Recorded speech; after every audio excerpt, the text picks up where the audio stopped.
Why, yes, I'm wearing Tom Ford and a tank top and a me-made May pair of boxers as I settle and relax into my Memorial Day weekend. Aren't you? If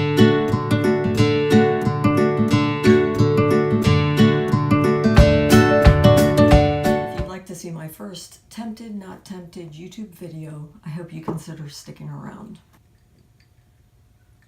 Hello, if you're new to my channel, my name is Mary, and this is how I'm following my no-buy 2019 year. You never heard of the term, as I had never heard of it last year. Going to link some videos below that do a better job than I explaining the premise, and I will link up in the cards my video where I sort of outline my rules for my no-buy 2019. It is nearly the end of May. It's Memorial Day weekend. I thought I'd share with you a top 10 list along the theme of tempted, not tempted.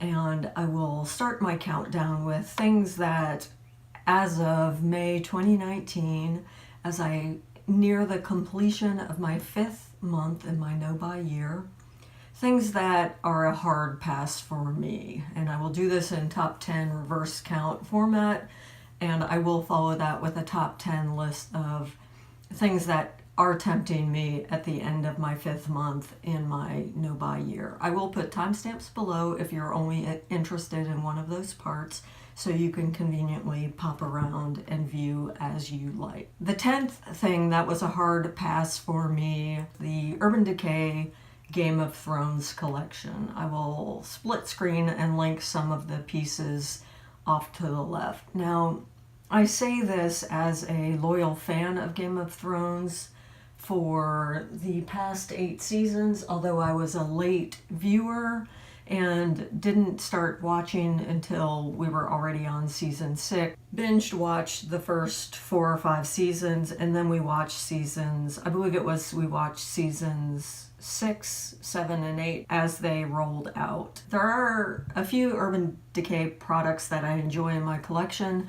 The I believe they're called the Ultra Glide lip liners and the eyeliners. Both do a wonderful job of staying put. They're very long wearing. They go on without any kind of drag. They're highly pigmented. They're absolutely quality products. Anytime any product is so hyped around with packaging and marketing geared towards one blockbuster movie, I feel a little bit like I'm back in the 80s looking at Happy Meals at McDonald's, where you get some kind of little trinket for your effort in order to convince you as a child to nag your parents incessantly to take you to that film. Just not interested in makeup brushes with sword handles. Now, I did buy a little bobblehead doll, not sure, of Tyrion Lannister, not sure where he's hanging out. I believe he must be on my mantle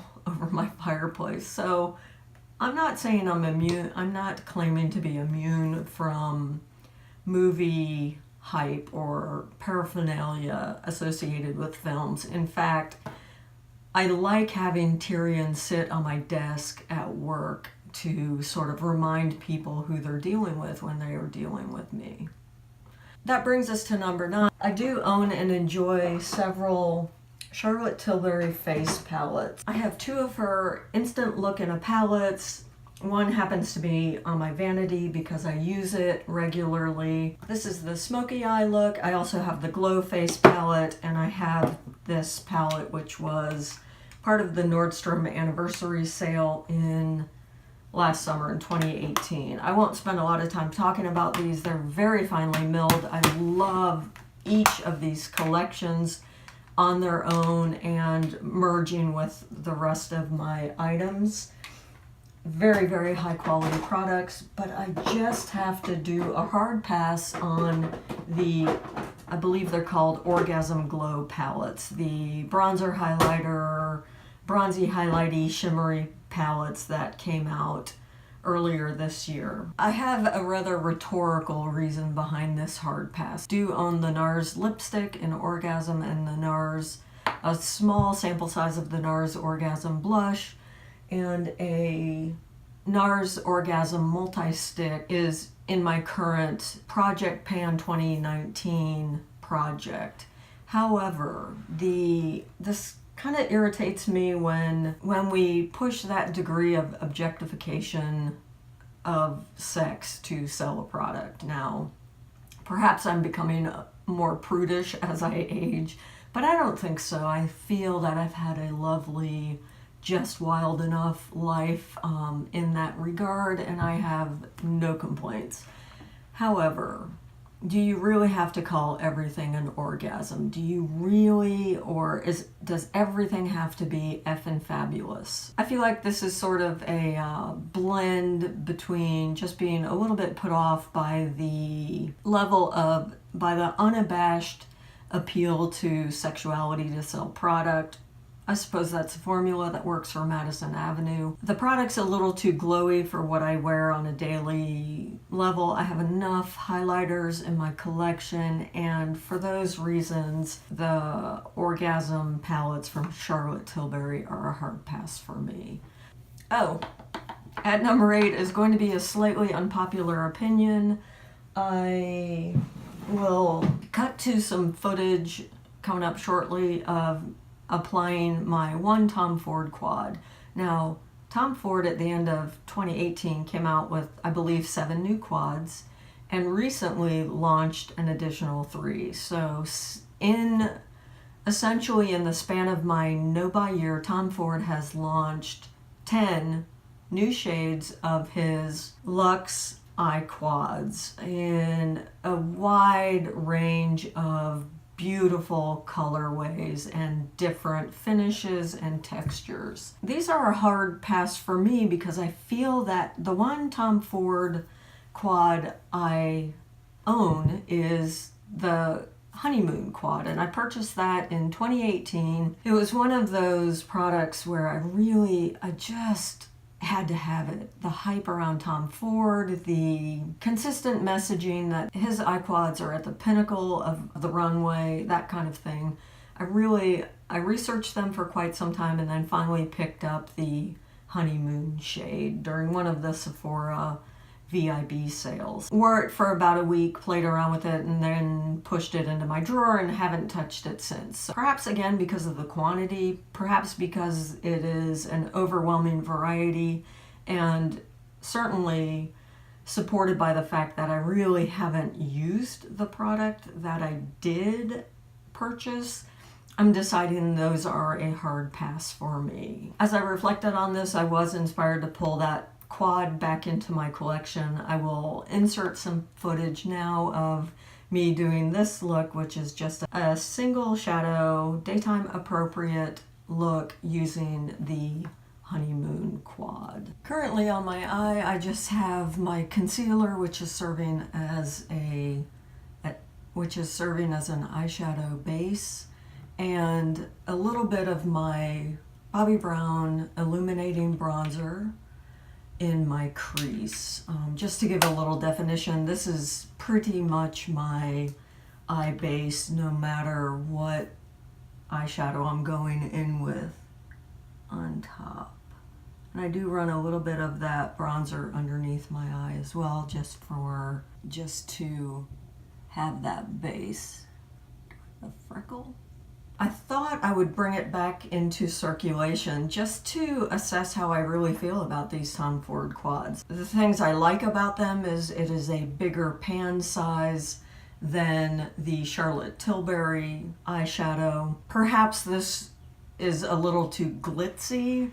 This is the Honeymoon shade. Perhaps this is a little bit too glitzy considering my occupation and the fact that I'm usually applying a fairly neutral look. However, it was, at the time that I purchased it, I felt that it would be one of the best shades to try just for that reason alone. Why buy Cocoa Mirage when I have so many brown shadows in my collection? Why not try something at that upper tier of formality and beauty? And so I did decide on the Honeymoon palette. The way I've been wearing this in my weekly rotation is pretty much as a single shadow look over this bronzy crease, and I'm just dipping into this shade here. I'm just using my domed Wayne Goss number 17, dipping into the pan, tapping off, and applying that all over my lid in windshield wiper motion. It is a lovely shimmery satin finish. I'm going again, just building up the color a little bit for intensity, because this is just going to be a single shadow look.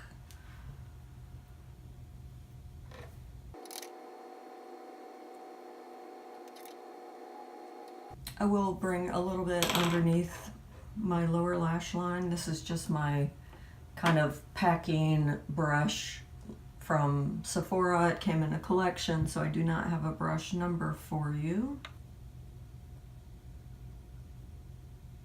Connecting it up to the upper lid color. Really, that's it. That's a fairly reasonable daytime neutral look. Of course, I could go a little bit further, but this has been the daytime look that I've been leaning on heavily this week. You could lighten it up with a little bit of this shade in the center of your lid and a little bit of this deep plum eggplant shimmery shade with a Wayne, I usually go in with a Wayne Goss 20 and deepen the outer corner if I'm looking for a little more dimension on my eyelids, but I feel like this is fairly reasonable. Number 7 touches back to number 10, anything Disney related with MAC. I've never been a Disney princess. I've never, Mickey Mouse, take 'em or leave 'em. Daffy Duck, now he's more my style. Sylvester the Cat, I believe, is Warner Brothers. So I have my favorite cartoons, but I think the first time I saw Frozen was last year, so just never been a huge Disney. In the past 30 years of my life, I just haven't been a big Disney fan. Don't have kids. That's a hard pass. Number 6 in my not tempted list is the Cleansing Balm by Drunk Elephant. I do really like the packaging. I like the magnetic spatula that sticks to the lid, so it's never lost in the shuffle on your vanity. However, I'm committed to the Clinique Cleansing Balm. I am just about finished. It probably will not make it into my empties until June, but I'm just about finished with my large pot of that as a first cleanse. It's at the right price point. It's very effective. I very much enjoy it. And I have a full backup under my vanity, so that makes it an easy pass on the Drunk Elephant Cleansing Balm. For number 5, I feel that I have to discuss the foundation du jour that seems to be spilling onto the market in the span of my no-buy year, particularly with a whole herd of cushion foundations that have been released onto the market in the past few months. The thing that makes these a hard pass for me is I've never tried them. I don't have a counter of a luxury department store anywhere inside 60, 70 miles, so there's no way for me to try this product, this extremely expensive product, without a sample size, and sample sizes just don't seem to be available for cushion foundations. So that whole herd of cushion foundations is a hard pass for me right now unless my situation changes. Number 3, sale hype. Big category. Turns me off a little bit in my no-buy year. Of course, I would troll the sales compulsively.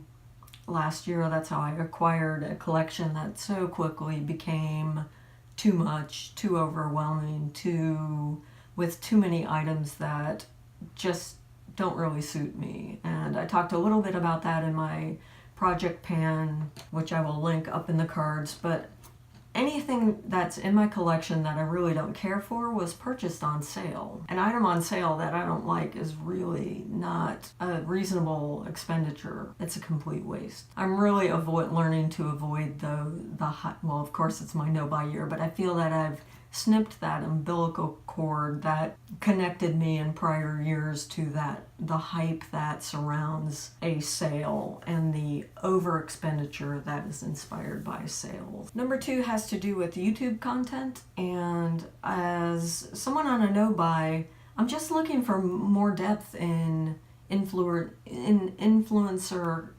content. And by more depth, I mean, I suppose I would like to see my favorite channels depart a little bit or back burner temporarily the constant flow of just in videos. In other words, haul videos. This is what I bought. This is the pile.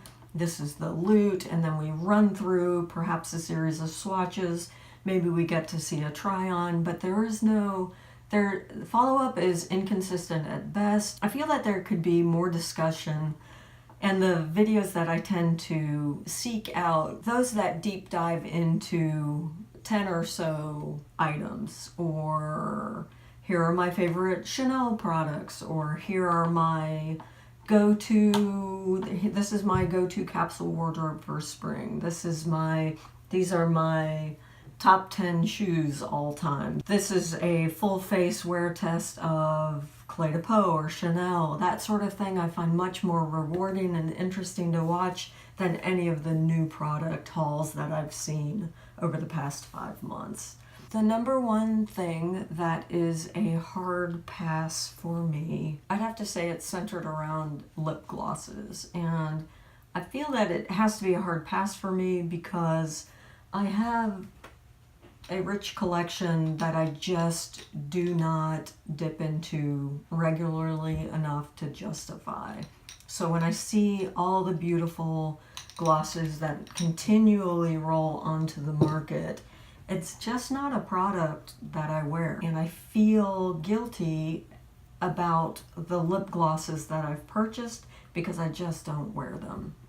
All right, that concludes my top 10 not tempted, my hard passes. And now I'll do the same thing with my top 10 temptations. Time for a snack. But first, I'm going to take my dog to the lake, have a little snack, and I'll be right back. Back from the lake, Fergus is really cute. He'll wade out to about shoulder depth, and even though he probably likely has some lab in his heritage, he just will never actually doggy paddle. He'll stick his head in the water, but he won't actually paddle and swim. So hopefully one of these days I can entice him to do so. At this point, I'll share with you my top 10 temptations. Most of these are very recent temptations and fresh on my mind. And this helps me, again, to sort of classify this, think about it, and sort it into a list.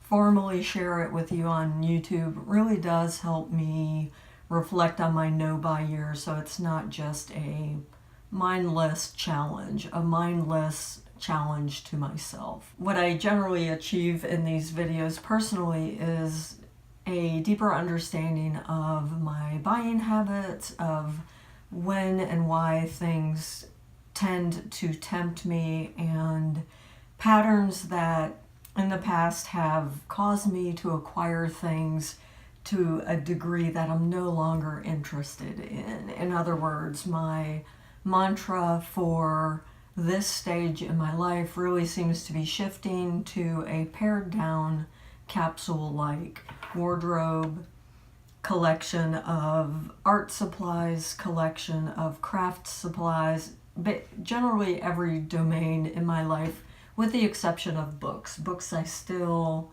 have a love of overflow and definitely a hoarder's mentality. And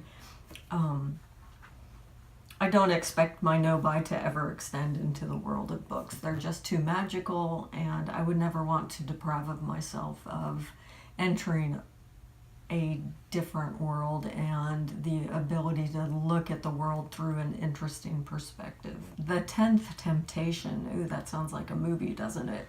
The 10th temptation I'd like to share with you is actually fresh today, the Nordstrom Mascara event. If you purchase 3 today, one of them is free.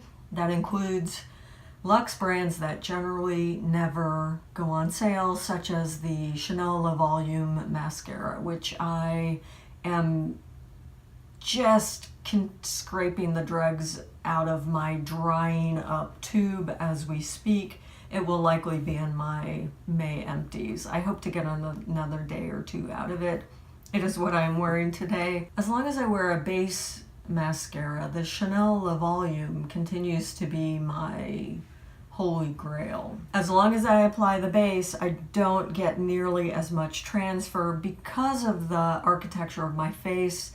Any lengthening mascara, in fact, generally any mascara will transfer to my upper lid if I am not careful about allowing it to set before I fuss around with a gesture such as applying liner to my inner rim that causes my lashes to open wide onto that hooded lid. So I feel that, again, it's a mixture of the applicator brush I adore. I love the thickening and lengthening formula of that mascara. And since generally any mascara will transfer on my eyes, I actually do love the way it behaves with a lash primer. Now, could I get away with a drugstore mascara also on top of a base primer? In all likelihood, yes.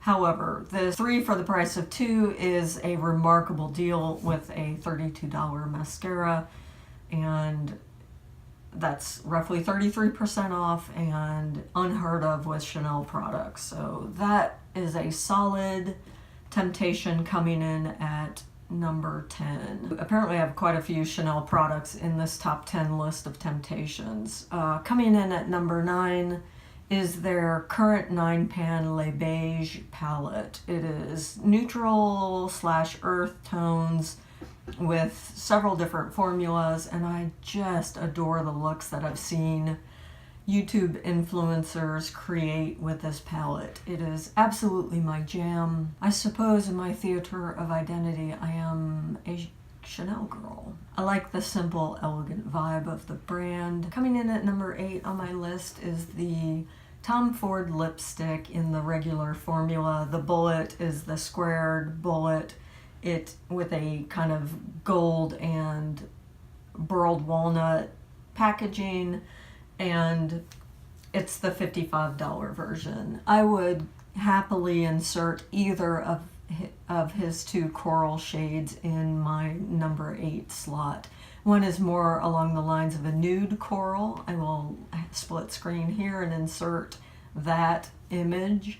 And the other is a true coral, which I feel is right up my vibe. That Capri Coast vibe is my summer vibe. I can sort of see myself decked out in white with a neutral eye, something like this. Simple bronze, one color eye look, and then the true coral lip, and that's my fantasy self. So either one of those would be a serious temptation if this were not my no-buy year. Number 7 is another Chanel product, the Le Beige Water Fresh Tint, and I feel that I would probably be in the shade medium or the medium plus. It looks like on the Nordstrom website they have added to the original color selection that was released earlier this spring. And again, it's such an interesting base formula. I'm very much interested in hybrid skincare, cosmetic foundation-based products, whether that's a moisturizing CC cream or something like this that suspends in a hydrating serum-like base spheres of pigment. I love the technology. I love the looks that, although most influencers claim that it's sheer coverage, I can always tell when they show their videos it has a very blurring effect. So on a good skin day, that would be right up my alley. And I'm sorry that I won't be able to pick that up this year. My number 6 temptation goes along the lines of the research I've been doing into a capsule wardrobe. Me Made May is one of the is sort of a crafty tag in the sartorial world. If you're a seamstress or if you sew, then you are familiar with it. But the idea is you incorporate items that you've made and wear one such item every day somewhere on your figure. I've not done a formal made May, but I have pulled out some of those selections. I will link a video up in the cards where I discuss some of those objects that I've sewn myself and that I enjoy wearing. But truly, I've been doing more and more research into creating a capsule collection in my own style. This is not really representative of that research. This is my relaxing on Memorial Day weekend look, and I will actually talk about a fundraiser that I went. This is associated with my #1 temptation, so this is not off topic, although it may seem so. Back to my #6 temptation. I've got a very good seasonal selection of shoes, but I have one serious gap in my shoe closet selection, and that is a black leather mule. And there are multiples that I will list over here that are tempting me, but I will not purchase any of them. Even though it's the Nordstrom sale, Bass is having a sale, it is such a hole in my wardrobe that it is a fairly substantial temptation during the spring months of my no-buy year. As I dip into this research, that starts to feel like a gap, a vacancy, just the kind of hole that I would like to be able to fill, but will not. #5 in my temptation is actually on sale now. Nordstrom is doing a price match on all J. Crew products, and it is the J. Crew Park Blazer. I do not currently own a black blazer. This is a wool. It is a black flannel wool blazer, very classic cut, leaning more classic than preppy. I do adore it. In my blazer, in my outerwear wardrobe, it represents the same kind of gap that the black mule represents in my shoe wardrobe. And I would really like to have it. It's on sale. Again, Nordstrom is price matching because J. Crew's having some kind of 40% off Memorial Day sale, and I would really like to pick that up, but I won't. #4 on my list is an eye palette by Alter Ego, and the name of the palette is Goddess. I will link it over here. I will insert a picture over here. Reportedly a dupe for the Natasha Denona Gold Palette, which is a palette that I've been coveting for some time, but which I just cannot justify because that glam, shimmery gold vibe is just not a vibe that I would wear on a day-to-day basis. However, coming in at $16, that becomes a substantial temptation. It is also a $16 that I'm not allowed to spend on my no-buy year. So I cannot guarantee that this palette will be available when my no-buy year ends, but currently I cannot and will not purchase it. But it is kind of a little nagging temptation, especially since $16 doesn't seem like that big of a deal, does it? Unless you're on a no-buy year. My #3 temptation is a pair of tailored silk black pants from Grana, and they are gorgeous. They are just my vibe, and they are on sale currently for $50. That's a serious temptation. Now, it's likely not something I would wear in the summer months because I live in the humid South, and because I do run fairly regularly and generally join a gym in the summer, I sweat, and it just doesn't seem like something I would want to wear in the summer months. But the price is right, and they are gorgeous, gorgeous pants. It's fairly serious temptation. The #2 temptation, you all will tire of me referring to this product. It's the Biologique Recherche Lotion P50 in the formula V. I am just at the last splashes of my small travel size, and then I'm done. Now, I do have another Biologique Recherche toner in my collection, also travel size. I need to get through that before purchasing anything else in that category. It still remains tempting. I love it. It fits that category of completely irrational desires and yet it is still a temptation. It remains a temptation. The number one temptation was a unique situation I found myself in Thursday night. If you have seen them on Kickstarter, you are familiar with the brand Riveter. I will add a link below in the description box. Essentially, two military spouses, friends, it's a female-owned company. Two friends came up with a business model. I'll read off of their website. The exigence that inspired their idea was the fact that they were, as military wives, they found themselves very mobile. They traveled every year or two as their husband's deployment took them across the world. And generally, military wives are very well educated. They have advanced degrees, and as they move around, they become almost unemployable. They are generally overqualified for positions that open. Some companies hesitate to hire them because they know they will, after investing in employees, are a massive investment for a company to make. And why would a company invest in an employee that's only going to be with them for a year or two? So that's just one of the challenges that military spouses face. These are some quotes off of their website. We were starting to see that if we wanted a career in this transient military life, we'd have to create it for ourselves. Basically, they make handbags, and what they do is they hire military wives to assemble these high-end handbags one piece at a time and then ship them in. They have several flagship shops. One of them is in downtown Southern Pines, just a few miles from here.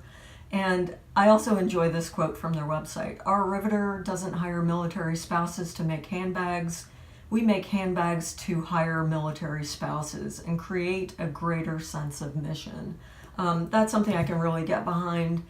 So there was a fundraiser. There was a fundraiser that I attended Thursday night with my husband called Beef and Beer at the horse track, which is about a mile from my house. There's a big fair barn, and it was a fundraiser for a foundation that supports families of fallen soldiers. So it has just tremendous community support. It was a wonderful evening. They had a silent auction where they had probably 10 of the Riveter Explorer bags, I believe they're called. Urban Explorer bags, which normally retail for $149. It was actually very touching. They had given the finished bags 10 of these bags to survivors who had lost soldiers overseas, and they were each painted. The flap of each bag was painted by somebody in that family, by one of the survivors touched by the loss of a soldier. And they were beautiful. And my husband was there, and actually this is a charitable, it was a silent auction, and I felt like I had permission to bid on two of the handbags two of these crossbody bags that I absolutely fell in love with.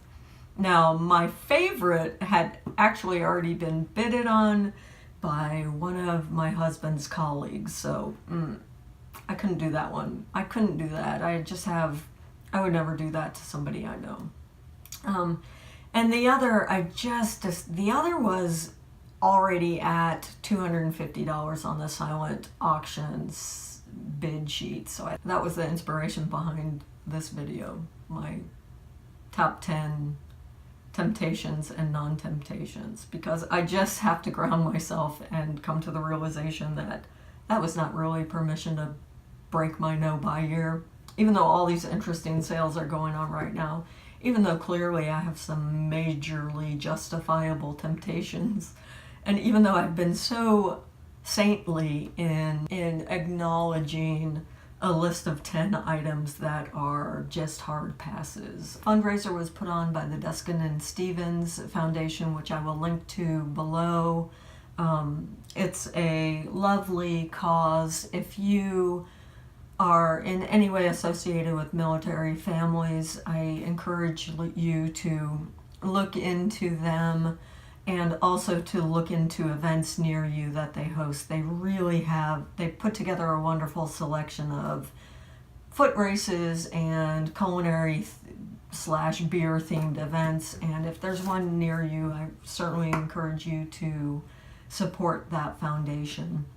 If you're interested in our Riveter, I will also link those handbags below. It's the kind of socially conscientious, sustainable brand that I can fully get behind. I'm sorry, this is super casual. I felt that I must come on and admit to buying one thing at that fundraiser, and that is this little muscle shirt that I've been wearing all day, and I love it. All the proceeds went to charity, so although I purchased something, technically I just donated to charity and happened to receive this product. I consider that a valid expense in my no-buy year, and just wanted to not forget to add that to this to my discussion of that charity. In conclusion, I hope you enjoyed my tour through my top 10 hard passes and my top 10 temptations for the first 5 months of my 2019 no-buy year. I won't take any more of your time, but thank you so much for joining me. Thank you so much for leaving your comments and starting a conversation with me below. If you're new to my channel, please consider hitting subscribe and the like if you enjoyed this content. And I hope you all have a lovely Memorial Day weekend. Ciao.